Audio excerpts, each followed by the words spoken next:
and welcome to this special update on the latest advancements in the management and treatment of renal cell carcinoma. As we recognize Kidney Cancer Awareness Month this March, I am honored to be joined by Nazy Zomorodian, Chair of iThrough current educational activity on RCC. Ms. Zomorodian will be sharing key updates and insights to enhance our understanding of the evolving treatment landscape of RCC. Ms. Zomorodian, would you like to begin by introducing yourself? Sure. My name is Nazy Zomorodian. I'm a nurse practitioner, board certified in urology and oncology. I've been managing the GU clinical trials at UCLA David Geffen School of Medicine at the Institute of Urologic Oncology in the last 25 years. And I'm also a associate professor in the School of Medicine at UCLA and practicing, taking care of the GU patients in prostate, kidney, and bladder.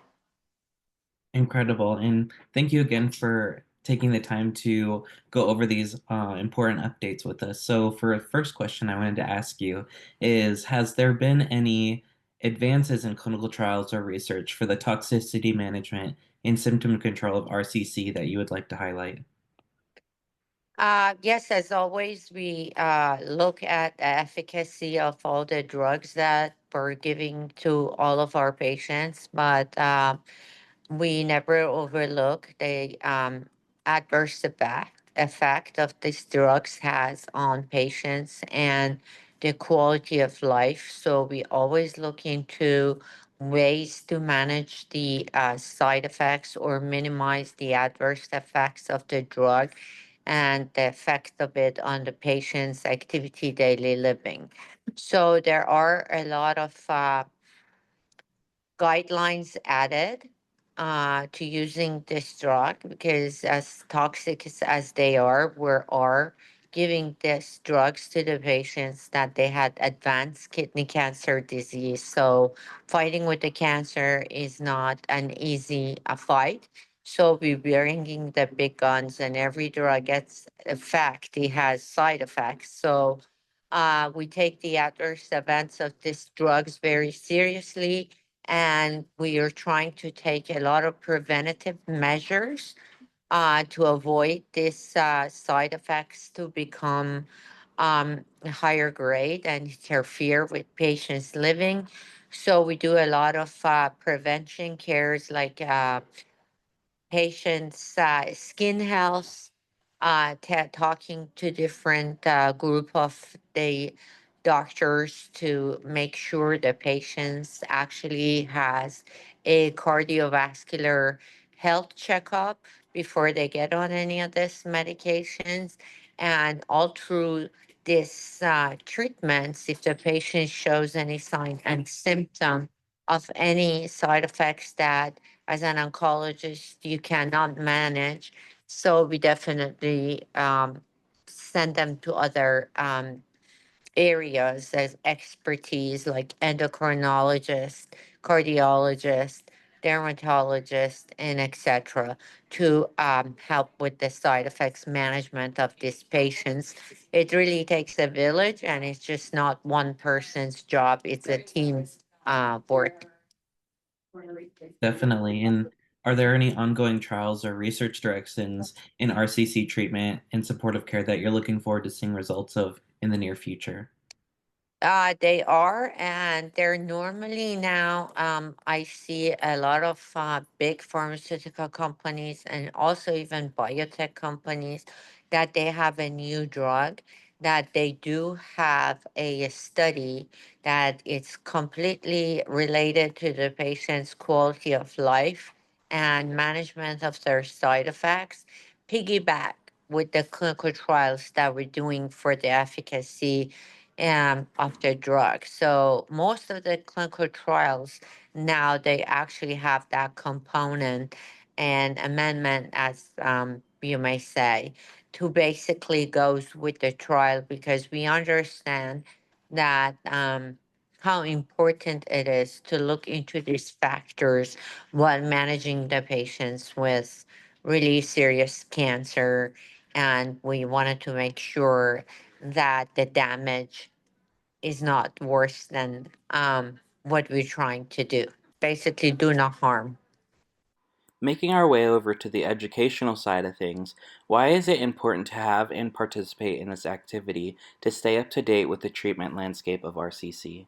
I think it's really important to educate the healthcare providers when they're actually getting the education about the new drug and the ways of giving it, the mechanisms of actions of the drug.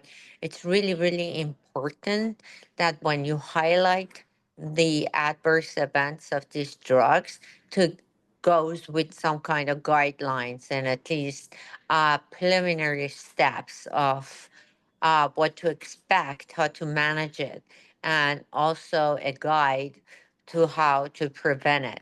We obviously need to have a patient education sources different than the health providers brochures because you wanted to talk to the patients in a language that is understandable and is easier for them to absorb and follow.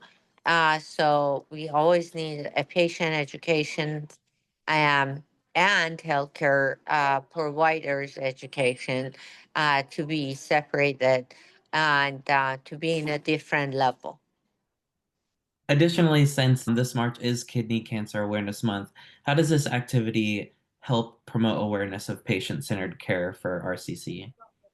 So I'm really involved. I'm in a clinical advisory board of Kidney Cancer Association, and we work very closely with Kidney Cancer Association to reach out to the patients and healthcare providers, and also the patients' caregivers, and to basically.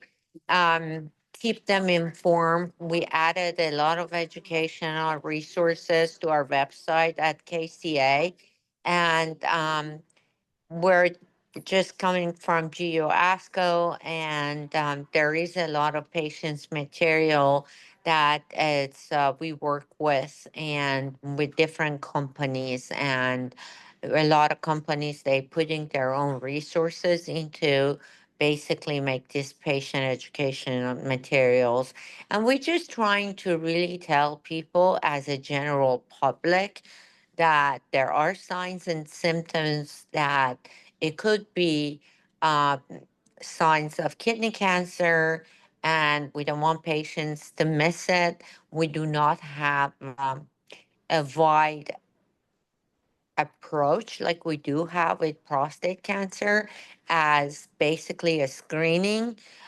We are trying to basically screen every patient that comes through the door and they have signs and symptoms that they're alarming.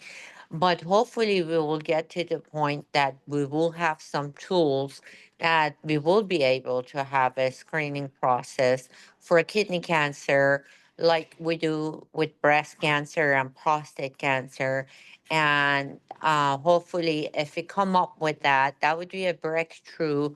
And that would be a very good way of diagnosing the patients very early on in earlier stages before the disease get metastatic and out of control. We most of the problem with kidney cancer is that by the time the patients have symptoms, it's too late and the disease progressed quite a bit. Final question before we conclude. Are there any messages in recognition of Kidney Cancer Awareness Month that you would like to share with our audience? I like to tell everybody, regardless of your position, being a patient, being caregiver, healthcare provider, you have to listen to your body. You don't ignore any signs and symptoms that it is unusual, and you know what's unusual for you. Any pain and symptoms or any unusual.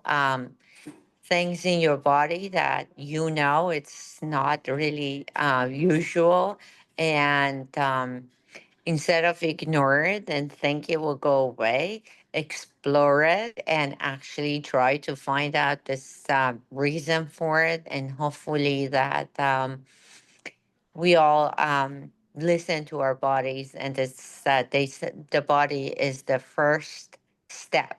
The body send you a signal. The body will tell you something's wrong. It's really up to you to listen to it.